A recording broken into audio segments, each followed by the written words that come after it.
So right now, sitting judge or chairman won too many cases so HSA or jailing 20 years no. Abusuya ya order say mami and file a petition to a Ghana Legal Council against chairman Wontumi, the former lawyer Andy Apiakubi. Andy Apiakubi ababe raise allegation be a or say time and judge no emfa the ruling number bonten kra no na omo final ruling no.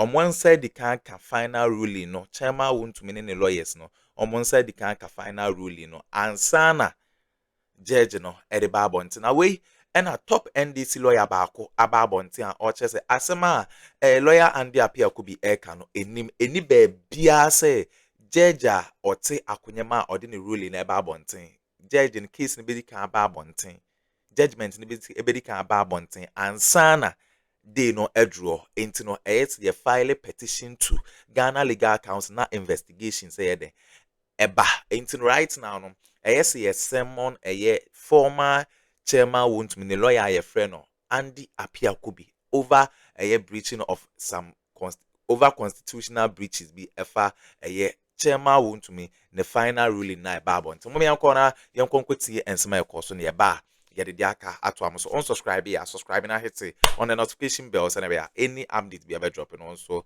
onsa ewetumi akabia ha gossip politics TV so madam say it was a prosecution to ensure that the environment is protected. No, Lamata, is there any defect in this particular ruling? And what hearing from Andy Apiakubi, what is said and in before there? Senior Martin comes in, just a quick one, your permission. I think that this is solid grounds. This is solid grounds because I'm getting messages to that effect. That the judge in the case needs to file a petition to the General Legal Council for Senior Apiakubi to come and substantiate the allegations to the effect that the judgment was out and Wontumi had access to it before the judgment was made public. It is important. I would be very happy if I'm given that opportunity to prove it. And rightly so, we effectively will disassociate ourselves from that particular claim. Yeah, and I'll be very happy to come and then I'll come to Richard Ayan. But you've heard... That is why I'm saying all of them are conjecturing.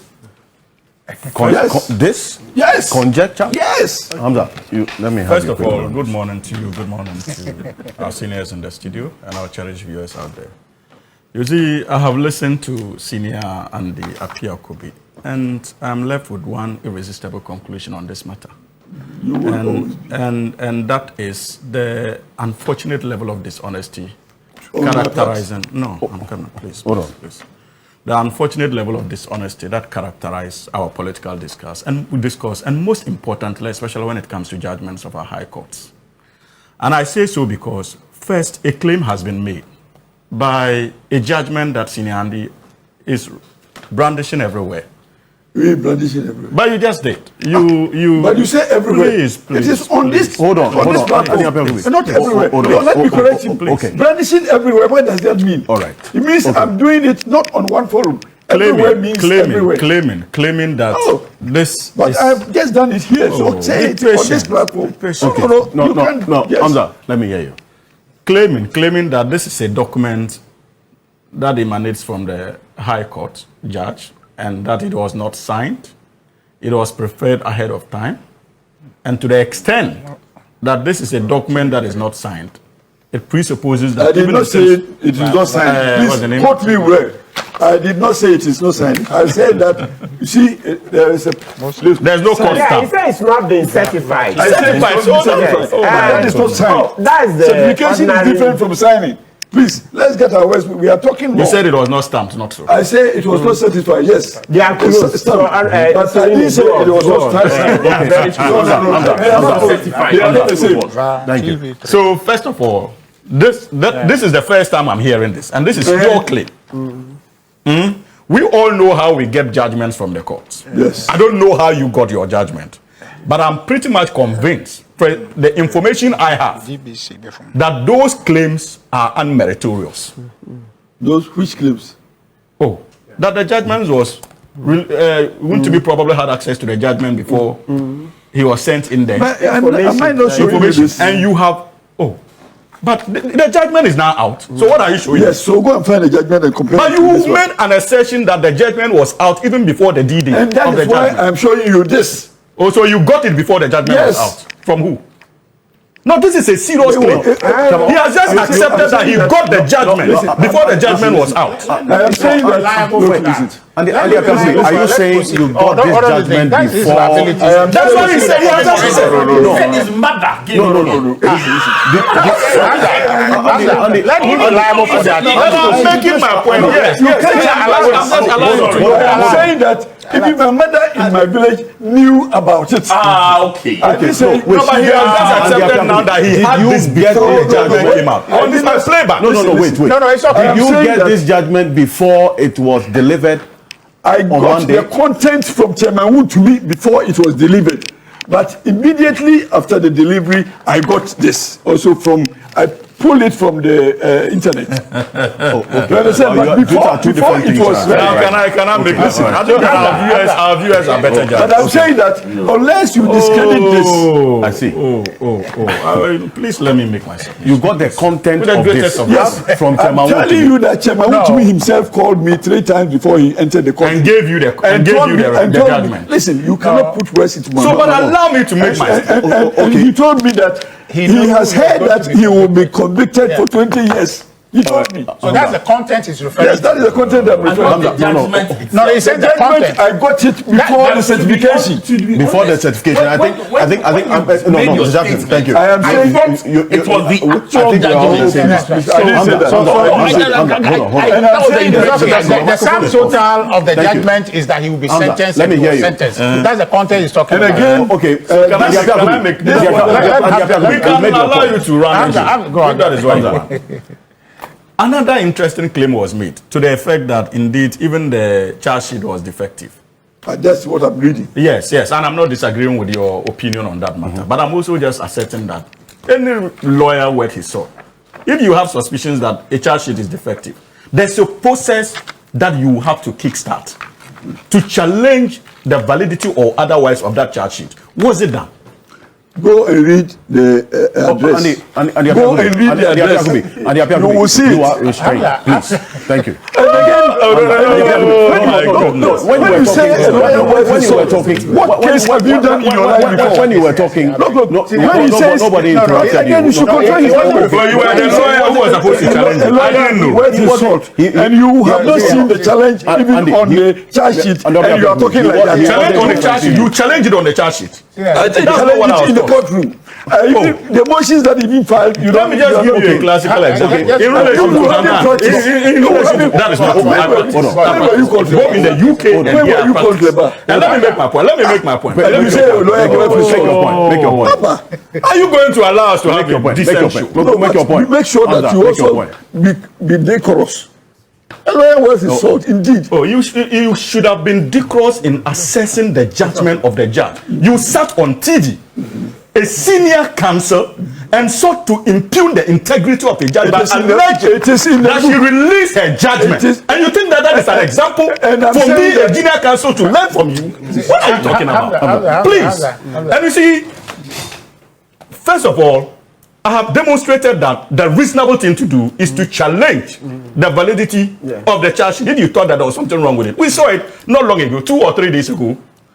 The Council of Hannah and Aluduba, when they had concerns about the charge sheet, they did the needful by going on motion on notice to challenge same.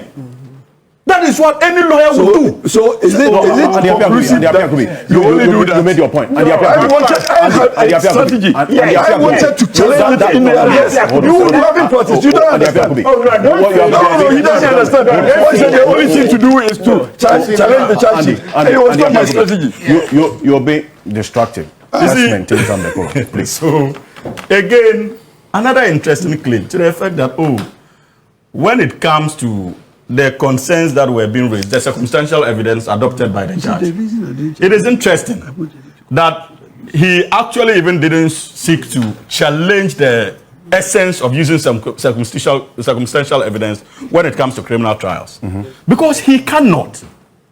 One, if you have a witness before you, and the witness has made assertions to the effect that per his arrangement, and mind you, Even before that, you presented a prosecution witness to the judge, an expert witness, an accused witness, and indicated to the judge, senior, that look, this is the person who is vested when it comes to reclamation. And questions were asked on cross-examination about the financial implications of reclamation. And your own witness accepted on oath that indeed it is not, we are not talking about small monies when it comes to reclamation, though he fell short of mentioning an amount. Yeah. And a direct question was asked to you, your witness, as to whether indeed there were any financial commitments in that regard, whether Wontumi had paid for it. Wontumi had not paid. And so all the questions that were asked on the stand were questions that made it easier for the judge to connect the dots and cross the T's, and came to the irresistible conclusion that, look, Wontumi engaged with Henry Okume and Co. with the sole motive of actually engaging in illegal mining, intending to benefit from the process of that illegal mining, but not reclamation. It is one thing for Wontumi to claim that I sent him there for reclamation. It is another for Henry Okume to also claim that I was sent in there to reclaim and to mine. But at the end of the day, it is not Senior and the Apia Kubi or Atachia who is vested in law to compare the two scenarios and reach a conclusion. It is the judge. And the judge will reach a conclusion based on examinations in chief and cross-examination and evidence available. So if at the end of the day, the judge listens to both sides and came to the conclusion that indeed Wontumi had questions to answer and proceeded at the back of that to reach a conclusion, I don't think that we can sit on this platform and say that, look, the conclusion was not sound without challenging it in the form of an appeal. My senior also made references to piercing the corporate veil and said that, oh, it is only applicable in civil matters. That is not true.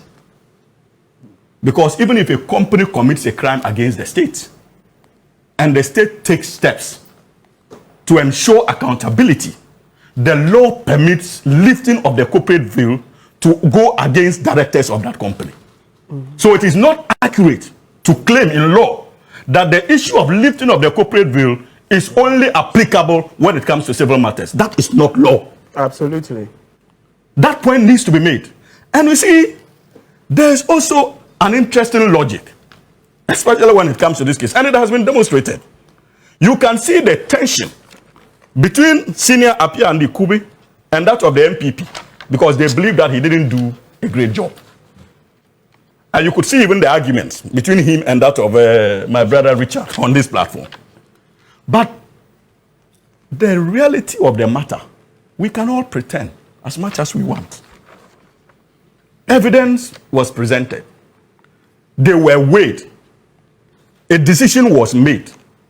If you have any problem or whatsoever in relation to the decision, the appeal processes are not shut on you. And I've heard them make reference to the fact that, oh, even they were challenged, they were seeking for an interpretation and the judge proceeded to rule. Yeah. Richard, that is another problematic assertion and misunderstanding of the law. It is true that prior to ex parte Zanito and Co., the position of the law was to the effect that lower court judges, no, I should say from the high court, they were allowed to more or less apply the law in the way they understood it. Especially if people were alleging issues of interpretation that was in actual sense not interpretation. But even prior to ex parte Zanito, I remember the case of, there was a case... Mekankan. From Mekankan from the 70s. It was more or less influenced later on by even the Richard Anani case. The interpretation of the complaint in the provision of the act. Complaint.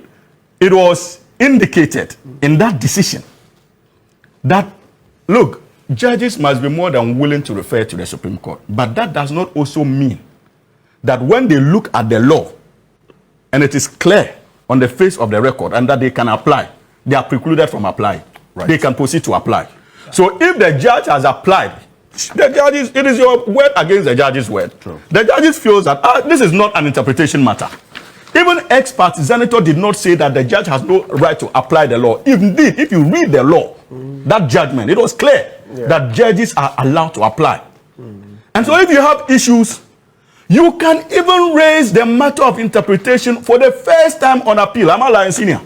Yeah. Republic versus Dexter. No problem. You have the legal case gives you the authority to raise the issue of interpretation for the first time on appeal. But the point I need to make is that, look, the MPP should not use their internal confusion, as far as this Wontumi matter is concerned, and transpose that onto our judicial architecture to give an impression that there's something wrong with the judgment. What is wrong, as far as this issue is concerned, is their internal confusion. And so it must be separated. But if you read the judgment and you follow the case, the conclusion was irresistible. And those who are claiming that they have identified an excess of about 20 grounds of appeal, let them say it on this table. People are making references. People are making references to charge sheet and how defective it was. Thank you, Hamza. Thank you, Darrell. You have spent some time. This Samurai boy we're talking about, many people don't even know where it is, what is happening there. The evidence of the situation on the ground, the circumstantial evidence that the trial judge relied on. What is the reality check in Samurai boy? What's happening? Well, Alfred, I think good morning again to everyone, distinguished guests here, panelists as well. But you see, I think for me, this discussion on the judgment, where we are now, I'm looking at the bigger picture for all of us. And yes, I mean, if you ask me about what is the evidence on the ground, you see, if you look at this case and the fact of the case, he was not convicted based on the impact of all the illegal activities on the ground. That must be said. He was more convicted on the fact that he allowed somebody to work illegally on his concession and all the other facts thereof. That's the matter. But I think somehow, boy, if you go to that particular landscape and you look at what is happening there, significant devastation beyond anything that you can think about. Just this June, when the rains came, because of all the mining, and I would say that that whole enclave, because of the impunity that people wield and demonstrate in that area, mining has devastated the land to the extent that the Tano River, which really runs through that area, has been mined beyond point of having a channel. So when it rains, the river is blocked, diverted, and is seriously seated. And June, we saw how the flood came, and according to NADMO, over 1,500 people were displaced. So that tells you how really bad the impact of that illegal mining activity has affected that whole area. Now, I think the point has been made that, look, do we even know the size of the particular area that this activity or this conviction applies? I think that's a separate matter. But I think that for us, it's also the matter of the impunity with persons who believe that they can mine or allow people to mine on their concessions illegally without any consequences. And that is why we, on our part, without even, yes, we are mindful of the details of the facts and the judgment and all of that, but we are still very much concerned about the extent to which the import of this case is applied broadly. Because I'm telling you, Alfred, it is not only the case of the Wontumi and Konta mining that we have instances of people giving out their concessions for others to mine. The reason why we have a lot of the illegal mining activities that people who even have small-scale mining licenses allow others to go and mine, and then they share the proceeds or go for a certain percentage of the proceeds at the end of the day. We know of some companies on the ground who every day they have men in pickups who go to sites that they allow people to mine. So for me, I think I'm really happy about this judgment in the fact that it kind of shows you somewhat the lapses in we not applying the law as we should. Act 995 was very, very strategic. I agree. Act 703, in terms of somebody who has undertaken illegal activity and all of that, was not sufficient in terms of being punitive enough to get people who are engaging in illegal mining convicted. So even if they were convicted, 3 years max. But then the previous president said that, look, that is not enough. We want to deal with galamsey, so we need to make it more punitive. Act 995 came in and said that if you facilitate, if you aid, if you finance, even if you fabricate equipment, you are now liable to summary conviction of nothing less than 15 and nothing more than 25. So for me, even if you are conflicted about whether the case or the evidence, what about the bit on allowing somebody to engage? Now I'm interested in how the government going forward will use this to go after all those people on the ground. I think that between when the case started and now, we should have had more than one Wontumi going out there being prosecuted, not just Wontumi. The Samurai Boy video is what we're seeing on the screen now. So would you agree with that narrative that he's a political prisoner? I don't agree to that assertion, because from where we sit, I don't see any evidence to point to the fact that Wontumi is being prosecuted because of who he is as a politician or because of how loud he is.